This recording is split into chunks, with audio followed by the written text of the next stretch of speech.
നമ്മൾ ഇന്ത്യ പോലുള്ള ഒരു ബഹുസ്വര സമൂഹങ്ങൾക്കിടയിൽ ജീവിക്കുകയാണെങ്കിൽ ഒരു പഞ്ചായത്തില് 1000 വീടുകളുള്ളത്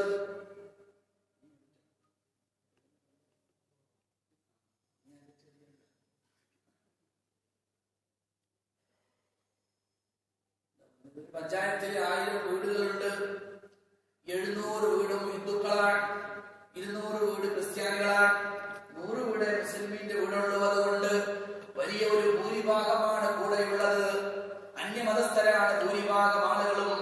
അവർക്കിടയിൽ നമ്മൾ വല്ലാതെ മെലിഞ്ഞു പോയാൽ ഒരു പക്ഷേ നമ്മളെ തകർത്തു കളയാൻ സാധ്യതയുണ്ട്. അതുകൊണ്ട് ഒരു പൊളിറ്റിക്കൽ അജണ്ട പോലെ, ഒരു നയനിലപാട് പോലെ, ഒരു രാഷ്ട്രതന്ത്രം പോലെയല്ല അയൽവാസിയെ ആദരിക്കണമെന്ന് പറയുന്നത്.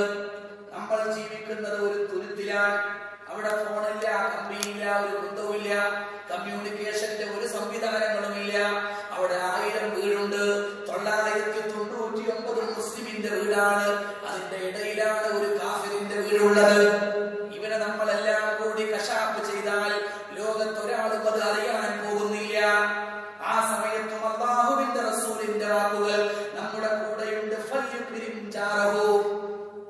999ന്റെ ഇടയിൽ ഒരാൾ മാത്രം കാഫിറായിട്ട് ജീവിക്കുമ്പോ അവനും അയൽവാസിയാണ്, അവനെയും ആദരിക്കണം. അവനെ നിങ്ങൾ കൊന്നാൽ ആരും അറിയാൻ പോകുന്നില്ല, ആരും അത് വാർത്തയാക്കാൻ പോകുന്നില്ല, ആരും നമ്മെ അധിക്ഷേപിക്കാൻ വരുന്നില്ല. എന്നാലും അവനെ ആദരിക്കാത്തതിന്റെ പേരിൽ അവന്റെ ചുറ്റുഭാഗത്തുള്ള 40ഓളം വീട്ടുകാർ നാളെ നരകത്തിന്റെ തീയിൽ പോയി വീഴേണ്ടി വരുമെന്ന് മുഹമ്മദ് മുസ്തഫ സല്ലല്ലാഹു അലൈഹി വസല്ലം. അയൽവാസിയെ ആദരിക്കണമെന്നുള്ളത് രാഷ്ട്രീയ അജണ്ടയില്ല. അത് കേവലമായ ഒരു ജീവിക്കാനുള്ള തന്ത്രമല്ല. മൻ കാന യുമിനു ബില്ലാഹി വൽ യൗമിൽ ആഖിർ. നിങ്ങൾക്ക് അല്ലാഹുവിൽ വിശ്വാസമുണ്ടോ, അന്ത്യനാളിൽ വിശ്വാസമുണ്ടോ? ഫൽയുക്രിം ജാറ. അതാണ് ഇതിന്റെ ബേസ്. നമ്മൾ അല്ലാഹുവിൽ വിശ്വസിക്കുന്നു, അന്ത്യനാളിൽ വിശ്വസിക്കുന്നു. അതുകൊണ്ടാണ് ഫൽയുക്രിം ജാറ. ഇന്ത്യയിൽ മാത്രമല്ല, എത്ര വലിയ ഇസ്ലാമിന്റെ തലസ്ഥാനത്ത് വന്ന് ജീവിച്ചാലും ഒറ്റ കാഫിർ സാമ്പത്തികമായിട്ടും വിദ്യാഭ്യാസപരമായിട്ടും ശാരീരികമായിട്ടും ഒക്കെ ക്ഷീണിച്ചിട്ടുള്ള ഒരാളാണ്. നമ്മൾ ആ തട്ടികളൊന്നും ആരും അറിയില്ല. കാരണം ആർക്ക് വേണ്ടിയാണ് അയൽവാസിയെ ബഹുമാനിക്കുന്നത്? വോട്ടിന് വേണ്ടിയല്ല, ജീവിച്ചു പോകാനുള്ള തന്ത്രത്തിന്റെ ഭാഗമായിട്ടല്ല, അല്ലാഹുവിന് വേണ്ടിയാണ് അയൽവാസിയെ ആദരിക്കുന്നത്. അയൽവാസിയെ ആദരിക്കുന്ന കാര്യത്തിൽ മതം നോക്കരുത് എന്ന് പറഞ്ഞത്, മതം നമ്മുടെ കയ്യിൽ ഏൽപ്പിച്ച അല്ലാഹു തന്നെയാണ്, അവന്റെ റസൂൽ തന്നെയാണ് സല്ലല്ലാഹു അലൈഹി വസല്ലം. മഹാനായ അബ്ദുല്ലാഹ് ഇബ്നു മുബാറക് റളിയല്ലാഹു അൻഹുവിന്റെ ജൂതനായ അയൽവാസി അബ്ദുല്ലാഹ് ഇബ്നു മുബാറക് റളിയല്ലാഹു അൻഹുവിന്റെ ജീവിതം കണ്ടുകൊണ്ട് ആ നാട്ടുകാർ മുഴുവനും മുസ്ലിമായിട്ടുണ്ട്. ആ നാട്ടുകാർ മുഴുവനും മുസ്ലിമീങ്ങളാണ്. പക്ഷേ തൊട്ടപ്പുറത്ത് മാത്രം ഒരു ജൂതൻ പാർത്തിരുന്നു. ഒരു ദിവസം അവൻ നാട്ടുകാരോട് പറഞ്ഞു, ഞാൻ എന്റെ ഭൂമി വിൽക്കുകയാണ്, ഞാൻ എന്റെ വീട് വിട്ടുകൊണ്ട് പോവുകയാണ്. ബ്രോക്കർമാര് വന്നു, കച്ചവടക്കാര് വന്നു. ആ മണ്ണിന്റെ ഗുണം നോക്കി, അവിടെയുള്ള വെള്ളത്തിന്റെ ഗുണം, അവിടേക്ക് എത്തിച്ചേരാനുള്ള വഴിയുടെ സാധ്യതകൾ എല്ലാം പരിശോധിച്ചു നോക്കിയിട്ട് അവര് പറഞ്ഞു, ഈ ഭൂമിക്ക് 1000 ദീനാർ വില പറയാം. ഇയാൾ പറഞ്ഞു, 2000 ദീനാറിൽ കുറഞ്ഞ ഒരു കച്ചവടവും ഞാൻ സമ്മതിക്കൂല. വന്ന കച്ചവടക്കാര് മുഴുവനും പറഞ്ഞു 1000 ദീനാർ മാക്സിമം, അതിനപ്പുറം ഒരു ദീനാർ പോലും കൂടുതൽ കിട്ടാൻ പോകുന്നില്ല. 2000 ദീനാറുമായിട്ട് വിൽക്കാൻ വെച്ചാൽ ഖിയാമത്ത് നാൾ വരെ വിൽപ്പന നടക്കൂല. യൂത പറഞ്ഞു, എന്നാൽ വിൽക്കുന്നില്ല. ആളുകൾ ചോദിച്ചു, എന്താണ് ഈ പറയുന്നത്? എന്തിനാണ് നീ പിന്നെ വിൽക്കാൻ പോവുകയാണെന്ന് പറഞ്ഞത്? പറഞ്ഞു, വിൽക്കാനുള്ള തത്രപ്പാട് കൊണ്ടല്ല, ഒരു കാര്യം നിങ്ങളെ ബോധ്യപ്പെടുത്താനാ.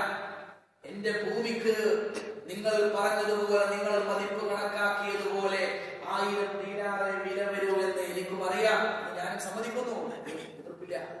പക്ഷേ രണ്ടാമത്തെ ഒരു 1000 ദീനാർ എന്തിനാണെന്നറിയുമോ? എന്റെ ഭൂമിയോട്, എന്റെ വീടിനോട് ചേർത്ത് കിടക്കുന്ന ഒരു മഹാനായ മനുഷ്യനുണ്ട്. ആ മനുഷ്യന്റെ അയൽപ്പക്ക ബന്ധത്തിനുള്ള വാക്കാണ് എന്റെ ഭൂമിയുടെ അതേ വില, ഇരട്ടി വിലയായി ഞാൻ നിങ്ങളോട് ചോദിക്കുന്നത്. 1000 ദീനാർ ഞാൻ നിങ്ങളോട് ചോദിക്കുന്നത് എന്റെ അയൽവാസിയുടെ മഹത്വത്തിനുള്ള വിലയാണ്. അബ്ദുല്ലാഹ് ഇബ്നു മുബാറക് റളിയല്ലാഹു അൻഹു ഓരോ ഭക്ഷണം കഴിക്കാൻ തുടങ്ങിയാൽ മുതുകു നിവർത്താൻ ആവശ്യമായ ഭക്ഷണം കഴിക്കും അദ്ദേഹം. 1 or 2 പിടി. അതിന്റെ ശരിയായ അളവ് മനസ്സിലാക്കാൻ പ്രവാസികൾക്ക് പ്രയാസമില്ല. എയർ ഇന്ത്യ എക്സ്പ്രസിൽ ഒരു വട്ടം മുതുക് നിവർത്താനുള്ള അന്നെന്ന് പറഞ്ഞാൽ എത്ര മനസ്സിലാക്കണമെങ്കിൽ എയർ ഇന്ത്യ എക്സ്പ്രസ് പോയത്. സാധാരണ കുവൈറ്റ് എയർവേസിലോ അല്ലെങ്കിൽ ഒമാൻ എയറിലൊക്കെയാണ് എന്നെ കൊണ്ടുവരാനുള്ളത്. മുതുക് നിവർത്താനുള്ള അന്നം മാത്രം 1 or 2 പിടി അന്നം ഇയാൾ കഴിക്കണം. ദൂതം പറയാം. അപ്പോൾ ആ സമയത്ത് തന്നെ അദ്ദേഹം വേലിക്കരികിലേക്ക് ഓടിയെത്തുകയാണ്. എന്നിട്ട് എന്നോട് ചോദിക്കുകയാണ്, പൊന്നു സഹോദര, നിങ്ങൾ ഭക്ഷണം കഴിച്ചുവോ? നിങ്ങളുടെ മക്കളുണ്ടോ? നിങ്ങളുടെ ഭാര്യ ഭക്ഷണം കഴിച്ചുവോ? ഞങ്ങൾക്കും കഴിക്കാനുള്ള ഭക്ഷണമുണ്ട് എന്ന് ഞങ്ങൾ വിളിച്ചു പറയുമ്പോൾ മാത്രമാണ് ശേഷിപ്പുള്ള മുന്നിൽ കിടക്കുന്ന പ്ലേറ്റിലെ ഭക്ഷണം അദ്ദേഹം പൂർണ്ണമായി കഴിക്കുക. ഞങ്ങൾക്കെങ്ങാനും ഭക്ഷണമില്ലെന്നറിഞ്ഞാൽ തനിക്ക് വേണ്ടി തയ്യാർ ചെയ്ത ഭക്ഷണമാണ് ഇങ്ങോട്ട് കൊണ്ടുവരുന്നത്. അതിന് അദ്ദേഹത്തിനെ സമ്മതിക്കുന്നതോ അദ്ദേഹത്തിന്റെ ആദർശമാണ്.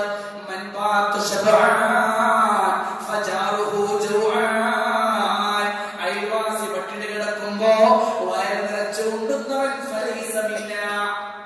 ഞങ്ങളുടെ വിഭാഗത്തിൽ പെടുന്നില്ല, എന്റെ ആദർശത്തിന്റെ ഭർത്താവല്ല എന്ന് അവരുടെ പ്രവാചകൻ പറയുന്നുണ്ട് സ്വല്ലല്ലാഹു അലൈഹി വസല്ലം. ആ പ്രവാചകന്റെ അധ്യാപനങ്ങളാണ് ആ മനുഷ്യനെ കൊണ്ട് അങ്ങനെ ചെയ്യിക്കുന്നത്. ഓരോ നേരവും എന്നോട് വന്ന് ചോദിക്കുന്ന മനുഷ്യനാണ്.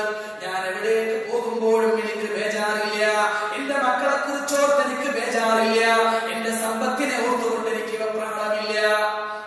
എന്റെ അഭാവത്തിൽ എന്റെ മക്കളെ, എന്റെ വീട്ടിലെ സ്ത്രീജനങ്ങളെ, എന്റെ സമ്പത്തിനെ പൊന്നുപോലെ കാത്തു സൂക്ഷിക്കുന്ന അയൽവാസിയാണ്. 1000 ദീനാർ എന്റെ ഭൂമിയുടെ വിലയാണെങ്കിൽ രണ്ടാമത്തെ 1000 ദീനാർ ഈ മുസ്ലിമായ അയൽവാസിയുടെ സ്നേഹത്തിന്റെ മഹത്വത്തിന്റെ വിലയാണ്. പറയിപ്പിക്കാൻ നമുക്ക് സാധിക്കണം. പറയിപ്പിക്കുന്നുണ്ട് നമ്മൾ, പക്ഷേ ഇതുപോലെ നന്മയുടെ പേരിൽ പറയിപ്പിക്കാൻ കഴിയണം. അല്ലാഹു തൗഫീഖ് നൽകുമാറാകട്ടെ. നമ്മുടെ ഈമാനിന്റെ ഭാഗമാണ് പ്രിയപ്പെട്ടവരെ അയൽവാസി ആദരിക്കും. മൻ കാന യുമിനു ബില്ലാഹി വൽ യൗമിൽ ആഖിർ ഫൽയുക്രിം ജാറഹു. അല്ലാഹു ഹദീസ് മരിക്കുന്നത് വരെ ഹൃദയത്തിൽ സൂക്ഷിച്ചുകൊണ്ട് ജീവിക്കാൻ നമുക്ക് തൗഫീഖ് നൽകട്ടെ. അയൽവാസിയെ ദ്രോഹിക്കുന്നതിനെ സംബന്ധിച്ച് പരിശുദ്ധ ഖുർആനിൽ ആയത്തുണ്ട്. ആ ആയത്ത് ഓതിയിട്ടാണ് നമ്മൾ ഈ സംഭാഷണം ആരംഭിച്ചത്. പരിശുദ്ധ ഖുർആനിലെ സൂറത്തുൽ ഫുർഖാനിലെ അവസാനത്തെ പേജിൽ ആദ്യം കാണുന്ന ആയത്താണത്. വല്ലദീന ലാ യദഊന മഅല്ലാഹി ഇലാഹൻ ആഖർ. ആരാണ് അല്ലാഹുവിന്റെ ഇഷ്ടദാസന്മാർ? അല്ലാഹുവിനെ അല്ലാതെ വേറെ ഒരാളോടും ആരാധന കൽപ്പിക്കാത്തവരാണ്. അല്ലാഹുവിനെ അല്ലാതെ വേറെ ആരെയും ആരാധിക്കാതെ ശിർക്ക് ചെയ്യാതെ ജീവിക്കുന്നവരാണ്. വലാ യഖ്തുലൂന നഫ്സല്ലതീ ഹറമല്ലാഹു ഇല്ലാ ബിൽ ഹഖ്. അല്ലാഹു നിഷിദ്ധമാക്കിയ രൂപത്തിലുള്ള കൊലപാതകം നടത്താത്തവരുമാണ്. വലാ യസ്നൂൻ, വ്യഭിചാരം നടത്താത്തവരുമാണ്. എന്നിട്ട് പറയുകയാണ്, വമൻ യഫ്അൽ ദാലിക യൽഖ അഥാമാ. ആരെങ്കിലും അങ്ങനെ ചെയ്തു പോയാൽ, ശിർക്ക് ചെയ്തു പോയാൽ, കൊലപാതകം നടത്തി കഴിഞ്ഞാൽ, വ്യഭിചാരം ചെയ്തു പോയാൽ ഉറപ്പായിട്ടും നരകമുണ്ടാകുന്നതാണ്. യുദാഅഫു ലഹുൽ അദാബു യൗമൽ ഖിയാമ. കേവലമായ നരകമല്ല, ഇരട്ടി ഇരട്ടി അദാബാണ് നരകത്തിൽ ഉണ്ടാവുക. വയഖുലുദു ഫീഹി മുഹാനാ. നരകത്തിൽ ശാശ്വതമായ ശിക്ഷയുണ്ടാവും. സാധാരണ അദാബല്ല, അതിശക്തമായ അദാബ്. താൽക്കാലികമായ അദാബല്ല, ശാശ്വതമായ അദാബ്. ശാശ്വതമായ അദാബും ശക്തമായ അദാബും ഉണ്ടാകുന്നത് വൻകുറ്റങ്ങൾ ചെയ്യുമ്പോൾ. ചെറിയ പാപങ്ങളൊക്കെ നാം ചെയ്യുന്ന നന്മകൾ കൊണ്ട് അല്ലാഹു പുറത്തു തരും, പൊരുത്തപ്പെട്ടു തരും. നന്മകളെപ്പോലും മായ്ച്ചു കളയുന്നത് വൻകുറ്റങ്ങളാണ്. വൻകുറ്റങ്ങളുടെ കൂട്ടത്തിൽ വ്യഭിചാരത്തെ അല്ലാഹുവിന്റെ റസൂൽ ശരിക്കും എണ്ണിയിട്ടില്ല. വ്യഭിചാരം കുറ്റമല്ലെന്നല്ല, കുറ്റമാണ്. പക്ഷേ 7 മൂബിഖാത്തിനെ എണ്ണിയ കൂട്ടത്തിൽ ഇതിനെ എണ്ണിയിട്ടില്ല. പക്ഷേ ഈ പറയുന്ന ആയത്തിന്റെ അർത്ഥം എന്താണ്? ഇവിടെ പറഞ്ഞ വ്യഭിചാരം ഏത് തരത്തിലുള്ള വ്യഭിചാരം? വിശദീകരിക്കുകയാണ്. അസ്സബഉൽ മൂബിഖാത്ത് എന്ന് പറയുന്ന നരകത്തിന്റെ ഏറ്റവും കഠോരമായ ശാശ്വതമായ അദാബിന് നമ്മളെ അവകാശികളാക്കുന്ന വ്യഭിചാരം. അത് അയൽപ്പക്കത്ത് താമസിക്കുന്ന സ്ത്രീകളെയും കുഞ്ഞുങ്ങളെയും പീഡിപ്പിക്കുന്നതിന്റെ ശിക്ഷയാണെന്ന് മുഹമ്മദ് മുസ്തഫ സ്വല്ലല്ലാഹു അലൈഹി വസല്ലം.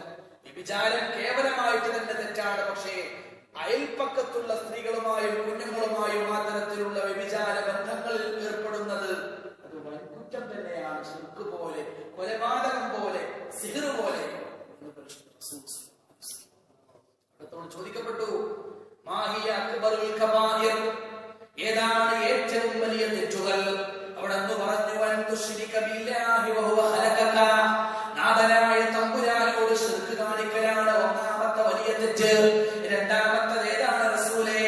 അൻ തഖ്തുല അഖാക, നിന്റെ സഹോദരനെ കൊന്നുകളയലാണ് രണ്ടാമത്തെ തെറ്റ്. മൂന്നാമത്തെ പാതകം ഏതാണ്?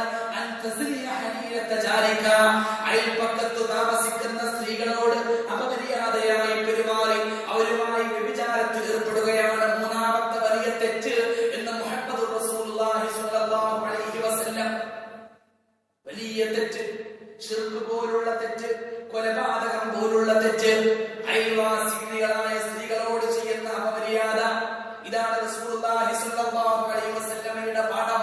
ഈ തെറ്റിന്റെ ഗൗരവം കൂടുന്നത് അത് അയൽവാസിയുടെ ഭാര്യയായി എന്നുള്ളതാണ്, അയൽവാസിയുടെ പെങ്ങളായി എന്നുള്ളതാണ്, അയൽവാസിയുടെ മകളായി എന്നുള്ളതാണ്, അയൽവാസിയുടെ അമ്മയായി എന്നുള്ളതാണ്. അയൽവാസി ഒരു പദവിയാണ്, അയൽവാസി ഒരു പദവിയാണ്. വളാഞ്ചേരിയിലെ ഒരു പിതാവ് സ്വന്തം മകളെ ബലാത്സംഗത്തിന് വിധേയമാക്കി. ഒരു കീപ്പ് മേമിനെ പോലെ മാസങ്ങളോളം കൊണ്ട് നടന്നു. സംഭവം വെളിച്ചത്തായി. പെൺകുട്ടി കരയാൻ തുടങ്ങി. കോടതിയിലെത്തി. ഈ മനുഷ്യന് വധശിക്ഷയാണ് വിധിച്ചത്. ക്യാപിറ്റൽ പണിഷ്മെന്റ് കൊടുക്കുമ്പോ കോടതി പറയുന്നത് ഇത് അപൂർവങ്ങളിൽ അപൂർവമായ സംഭവമാണ്. ഇതുവരെ ഇങ്ങനെ ഒരു സംഭവം നമ്മൾ പരസ്യമായി കേട്ടിട്ടില്ല, കോടതിയുടെ മുമ്പാകെ വന്നിട്ടില്ല. അപൂർവങ്ങളിൽ അപൂർവമാണ്, അഭൂതപൂർവമായ സംഭവമാണ്. മാത്രമല്ല ഇത് ചെങ്ങലക്ക് തന്നെ ഭ്രാന്ത് പിടിക്കുന്ന സംഭവമാണ്, വേലി തന്നെ വിളതുന്ന സംഭവമാണ്. അതുകൊണ്ട് ക്യാപിറ്റൽ പണിഷ്മെന്റിൽ കുറഞ്ഞ ഒന്നും കൊടുക്കാൻ പാടില്ല എന്ന് കോടതി അവിടെ പ്രത്യേകമായി നിരീക്ഷിക്കുകയുണ്ടായി. അയൽവാസിയായ സ്ത്രീയോട് ചെയ്യുന്ന അപമര്യാദയുടെ കാര്യത്തിൽ റസൂലുള്ളാഹിന്റെ നിരീക്ഷണത്തിൽ തന്നെയാണ് സ്വല്ലല്ലാഹു അലൈഹി വസല്ലം. അയൽവാസികളായ സ്ത്രീകളോട് അപമര്യാദയായി പെരുമാറുന്നത് വേലി തന്നെ വിളതുന്ന സംഭവമാണ്, ചെങ്ങലക്ക് തന്നെ ഭ്രാന്ത് വരുന്ന അനുഭവമാണ്. അതുകൊണ്ട് അപൂർവങ്ങളിൽ അപൂർവമായതുകൊണ്ട് സംരക്ഷിക്കേണ്ടവർ സംഹാര നൃത്തമാടുന്ന സംഭവമായതുകൊണ്ട് എതിർക്കപ്പെടേണ്ടതാണ്. ഏറ്റവും വലിയ പരമാവധി ശിക്ഷ നൽകപ്പെടേണ്ട കുറ്റമാണ് എന്ന് റസൂലുള്ളാഹി സ്വല്ലല്ലാഹു അലൈഹി വസല്ലം. അയൽവാസിയുടെ സമ്പത്ത് കൊത്തിയെടുക്കുന്നത്, അത് ചുരണ്ടിയെടുക്കുന്നത്, മാന്തിയെടുക്കുന്നത്, അതുപോലെ വലിയ തെറ്റ് വേറെയില്ല. രണ്ടാളുകൾ പ്രവാചകന്റെ മുന്നിൽ വന്നു. ഒരു സ്വത്തിന്റെ വിഷയത്തിലാണ് തർക്കം.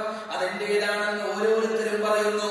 ഒരാളുടെ നാവ് വളരെ നിസ്സാരമായ നാവ്, സംസാരിക്കാൻ വലിയ ശേഷിയില്ലാത്തൊരാൾ. രണ്ടാമത്തവൻ വലിയ വാഗ്മിയെ പോലെ വാചാടോപം പറയുകയാണ്, വാചാരമായി കേസ് അവതരിപ്പിക്കുകയാണ്, സംഭവം വിസ്തരിച്ചുകൊണ്ട് പ്രവാചകന്റെ മുന്നിൽ അവതരിപ്പിക്കുകയാണ്. രണ്ടുപേരുടെയും വാക്കുകൾ മാത്രമാണ്, സാഹചര്യത്തിന്റെ മറ്റ് തെളിവുകളും മാത്രമാണ് ഒരു കോടതിക്ക് പരിഗണിക്കാൻ കഴിയുക. റസൂലുള്ളാഹി സ്വല്ലല്ലാഹു അലൈഹി വസല്ലമ രണ്ടുപേരുടെയും വാദം കേട്ടു. നന്നായി സംസാരിച്ചവന്റെ ഭാഗം കേട്ടപ്പോൾ അവന്റെ ഭാഗത്താണ് സത്യമുള്ളത് എന്ന് തോന്നി.